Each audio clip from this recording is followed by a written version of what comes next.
When someone hurts you, your first instinct is to react with the same energy they threw at you. Maybe they raised their voice, so you want to raise yours even louder. Maybe they insulted you, and your mind immediately races to fire one back that cuts deeper. That's natural. It's the human reflex to protect ourselves from being attacked. But here's the problem. When we let anger take the wheel, we lose clarity. And when we lose clarity, we give away control. The moment you let anger speak for you, you hand the other person power over your emotions, your words, and even your reputation. Responding with clarity means stepping back long enough to breathe before you speak.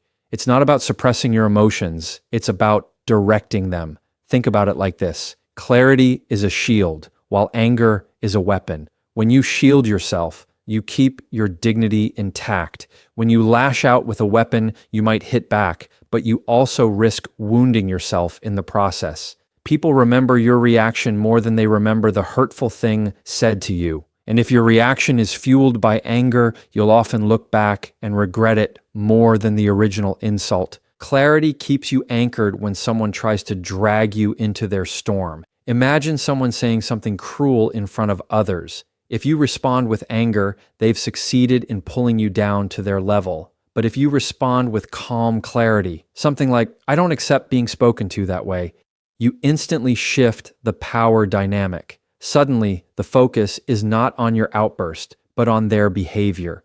You've drawn a line without losing your composure.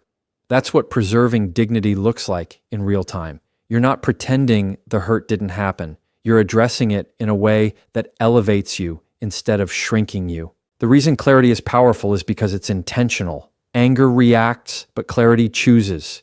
When you respond clearly, you've taken a second to separate what you feel from what you say. You can acknowledge that you're hurt without letting the hurt dictate your words. For example, instead of snapping, "You always disrespect me," a clear response would be, "That was disrespectful and I won't engage with that." Notice the difference. One fuels a fight, the other sets a boundary. One puts you on their level, the other puts you above it. That's why clarity is a form of self-respect. Think of a time when you reacted in anger and regretted it. Maybe it was a text you sent too quickly, or a conversation where you said things you didn't mean. Afterward, you probably felt worse, not better. That's because anger gives temporary satisfaction, but long-term damage. On the flip side, think about a time when you stayed calm, even when everything in you wanted to snap back. You walked away with your head high. You walked away without replaying the moment in shame. That's the difference clarity makes. It doesn't erase the pain, but it prevents you from adding regret on top of it. Another reason clarity preserves your dignity is because it leaves no room for misunderstanding. Anger often distorts the message. You may mean to defend yourself, but anger makes it sound like an attack. Clarity, however, speaks plainly. It says exactly what needs to be said without extra noise. That's not okay. I won't continue this conversation if it stays disrespectful. I hear you, but I disagree. These are clear responses. They don't leave people confused about where you stand. And when people are clear about your boundaries, they're less likely to test them again. At the end of the day, clarity is strength under pressure. It doesn't mean you're emotionless. It means you're wise enough not to let emotions run the show. Responding with clarity instead of reacting with anger keeps the attention on the real issue, not on your reaction. It shows maturity, composure, and self-control. And it reminds everyone watching, including yourself, that your dignity is worth more than a heated reaction in the moment. When someone hurts you, it's easy to feel like your only choices are to either stay silent or explode, but there's a middle ground that's both powerful and calm. That middle ground is setting a boundary. A boundary is not about controlling the other person, it's about protecting yourself. It's a clear statement of what you will and will not accept. And when you set a boundary, you're sending the message that you respect yourself too much to stay in a situation that tears you down. Boundaries aren't about pushing people away, they're about keeping your peace in place. The mistake most people make is thinking that boundaries have to be aggressive. They don't. A firm boundary is calm, short, and to the point. It doesn't require yelling, insulting, or justifying. For example, instead of saying, "Why do you always talk to me like this?" which invites an argument, a boundary sounds like, "I won't keep talking if the disrespect continues." Notice the difference. One pulls you into conflict, the other calmly ends the opportunity for it. You're not asking for permission, you're stating a standard, and people may not like it, but they'll understand it. Boundaries are about teaching people how to treat you. When you stay quiet in the face of hurt, you're unintentionally telling the other person that it's okay to keep doing it. On the other hand, when you snap back in anger, you give them the excuse to say you're overreacting. But when you set a firm boundary, you leave no room for confusion. You show that your respect is non-negotiable, and you do it without adding fuel to the fire. This not only communicates your worth to the other person, but also reminds you of your own strength and self-value. Think of it like this. Boundaries are not walls, they're doors. A wall shuts everyone out, but a door can open or close depending on how someone approaches you. If someone speaks with respect, the door is open. If they choose to hurt, the door closes. You're in control of the handle. This perspective keeps you from feeling guilty about setting boundaries because it's not about punishment, it's about conditions. Healthy relationships are built when both sides know where the door is and what it takes to walk through it without causing harm. A powerful part of setting boundaries is the follow-through. A boundary without action is just a wish. If you say, "I won't stay in this conversation if it gets insulting," but you stay anyway, the message is lost. But if you calmly walk away the moment the line is crossed, you reinforce your standard without saying another word. Action speaks louder than explanation. You don't need a long speech. You don't need to defend your choice. The act of stepping away communicates more respect for yourself than any angry response ever could. Boundaries also prevent you from carrying the weight of someone else's behavior. Without them, you might find yourself replaying conversations, wondering what you should have said, feeling drained and resentful. Boundaries free you from that cycle. They draw a clear line that says, "This part is yours, not mine." That separation protects your energy. It allows you to respond from a place of strength instead of being dragged into chaos. And when people see that you have those lines, even if they test them at first, they eventually learn to adjust or remove themselves from your space. The truth is, setting firm boundaries isn't about being harsh. It's about being clear. It's about respecting yourself enough to say, "This is how I expect to be treated," and then living in alignment with that standard. You can set them without shouting. You can set them without being cold. You can set them with calmness, confidence, and clarity. And when you do, you protect your dignity, preserve your peace, and prove to yourself that your self-respect is stronger than any attempt to tear you down. When someone throws hurtful words at you, the first temptation is to respond with a long explanation or a heated comeback. But the more words you use, the more fuel you're giving to the fire. People who hurt you often want a reaction. They want to see you unravel. They want you to get caught in defending yourself. That's why long explanations rarely work, because they hand the other person more chances to twist your words against you. But when you keep your responses short, calm, and controlled, you take away the satisfaction they're looking for, and you hold on to your power. A short response is powerful because it communicates boundaries without creating more conflict. For example, when someone insults you, instead of saying, "Why would you say that? Do you even realize how disrespectful that is? Don't you know that hurts me?" You simply respond with, "That's not okay." 5 words. No yelling, no long lecture, just clarity. That short phrase says everything it needs to. It tells the person they crossed a line, it signals your self-respect, and it ends the need for back and forth arguments that go nowhere. Calmness in your delivery is what makes those short responses land with even more weight. Imagine 2 scenarios. In one, you angrily shout, "That's not okay." In another, you calmly, firmly say, "That's not okay." The words are the same, but the effect is completely different. The first one shows they got to you, the second one shows they didn't. And that's where the strength comes in. Staying calm doesn't mean you're not hurt. It means you're not giving the other person the satisfaction of controlling your emotions. Calm is the tone of power. When you choose short, calm responses, you also leave space for the silence to do its job. Silence after a calm boundary creates discomfort for the other person, not for you. They're the ones left sitting in the weight of what they said. You're not rushing to fill the air. You're not trying to fix their behavior in that moment. You're letting your short words stand strong. And the truth is, silence plus brevity forces people to hear you in a way long explanations never do. Less is more because less cannot be argued with as easily. Another benefit of short, calm responses is that they reduce misunderstandings. The longer you speak when you're hurt, the easier it is to say something you didn't mean or something they can twist. But when you use only a few words, you cut out the risk of being misinterpreted. I don't accept that.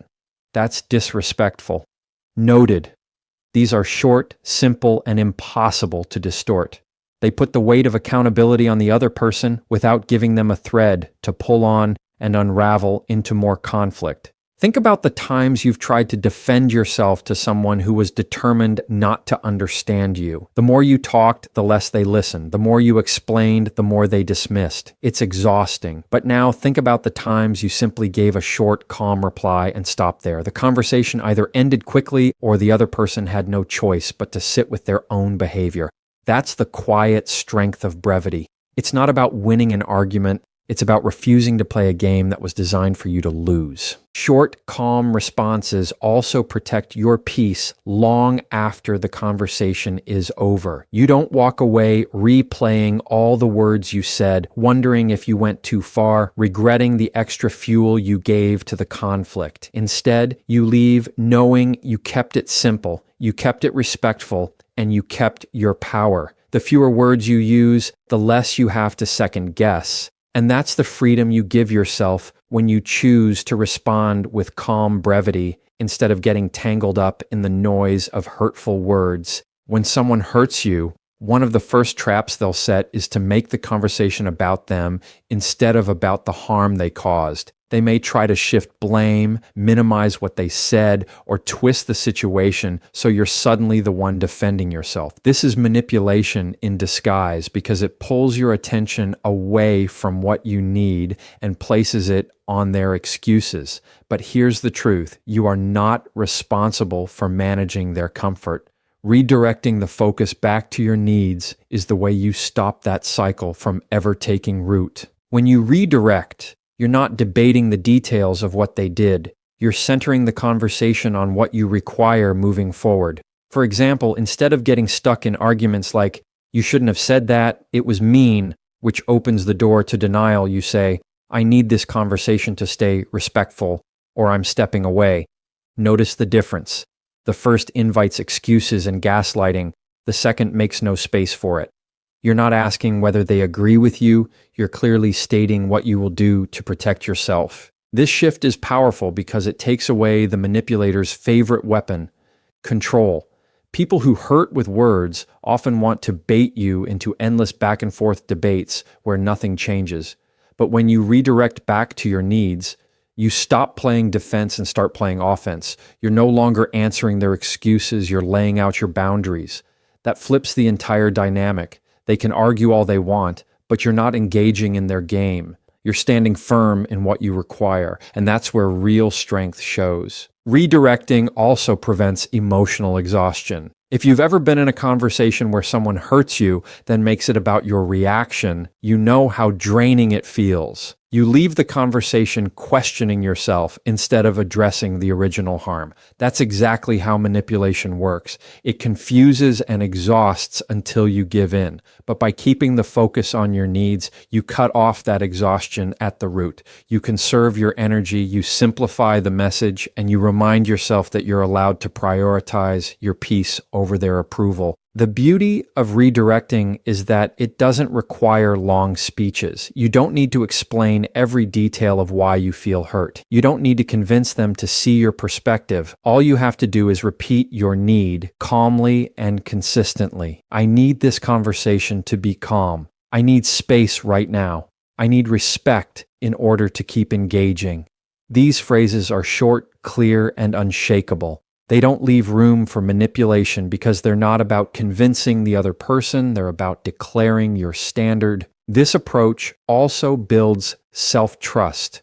Every time you redirect instead of getting lost in their excuses, you prove to yourself that you can handle difficult conversations without losing yourself in them.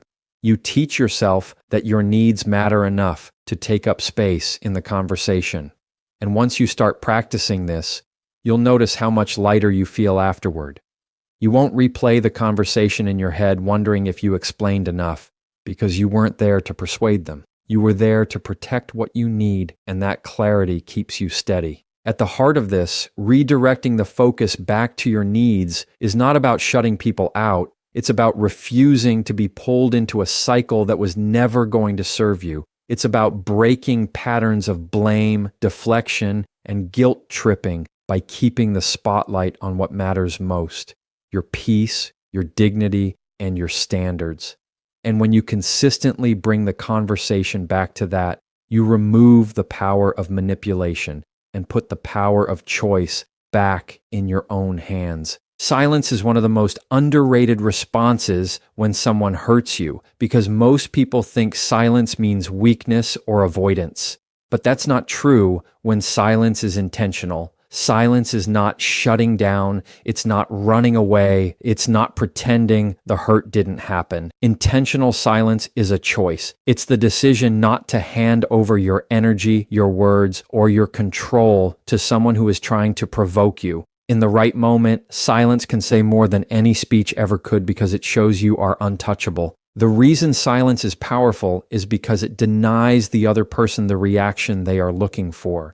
Hurtful people often thrive on seeing you upset, flustered, or defensive. That reaction gives them proof they struck a nerve, and that's the fuel they wanted all along. But when you remain silent, calm, and unshaken, they're left holding their own words. They don't get the payoff they were after. That emptiness becomes uncomfortable for them, not for you. Silence flips the script because it makes their behavior echo back on them without you lifting a finger. Silence also creates space. Space for you to think clearly, space for them to hear the weight of their words without interruption, and space for the tension to work in your favor.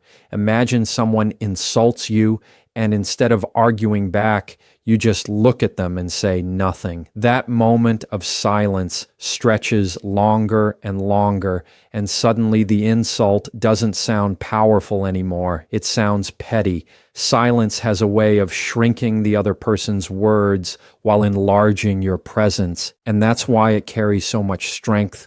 Another part of intentional silence is that it keeps you from saying something you'll regret. When emotions are high, words can come out sharper than you intended, and once they're spoken, you can't take them back. But silence gives you a pause button.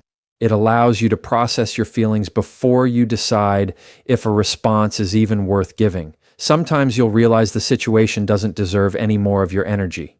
Other times, you'll find the right words to use later. Either way, silence keeps you in control of the timing and the tone. Silence doesn't mean you're weak or passive. In fact, it's often harder to stay silent than to lash out. It requires discipline, self-awareness, and confidence to let silence do the work. Weakness reacts immediately, strength pauses and chooses, and the people watching, because there are always people watching, will notice that. They'll see that you didn't let the moment break you down. They'll see that you valued your dignity over the urge to fire back. And that unspoken message will speak louder than anything you could have said out loud. Intentional silence also protects your peace after the moment is over. When you walk away from a conversation where you chose silence, you don't carry the weight of replaying angry words you wish you hadn't said. You don't feel the shame of knowing you lost control. Instead, you walk away lighter, knowing you didn't give someone else power over your emotions.